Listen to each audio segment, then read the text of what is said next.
Ndikira machandi nditoro zvangini yo ina macharana changudzwa akudzwa nezondikanganisa muzotora ndo nenokwa kwavo sandauda kuenda koko ndaneta Yamula I still remember kuti maiva muna May 2010 baby changu pedza faji pakandishedza ukati takunda kubara nakwenda gwira takumbonodzidza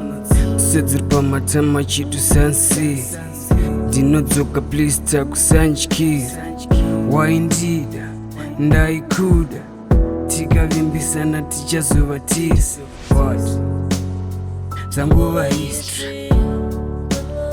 dzangova history dzangova history dzangova history rengova drama rengova drama rengova drama my first days waifuna wamuka sei waswera sei takuchiri mumfungwa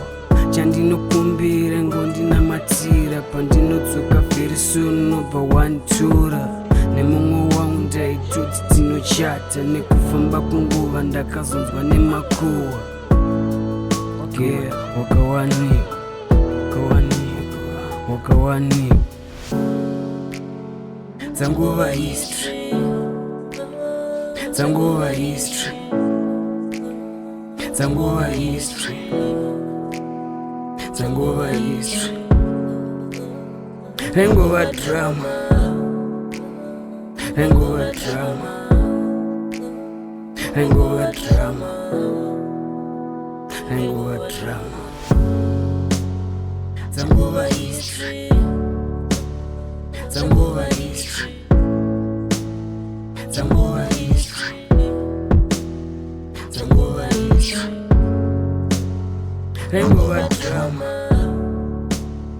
rengova drama rengova